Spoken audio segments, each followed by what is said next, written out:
I'm your automotive mechanic for today. Today, I will tell you a brief summary of EFI system. Up to in 1960, the carburetor was used in most standard delivery systems.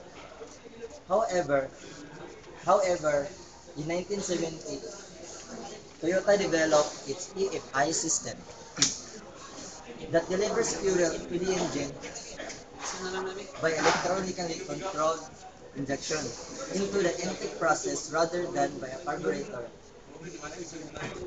AFI can be divided into two different types, depending on the different method used to determine the amount of fuel injected. First type is the analog controlled type, which controls injection volume based on the time required for a capacitor to recharge and discharge. The other type is the microcomputer controlled type,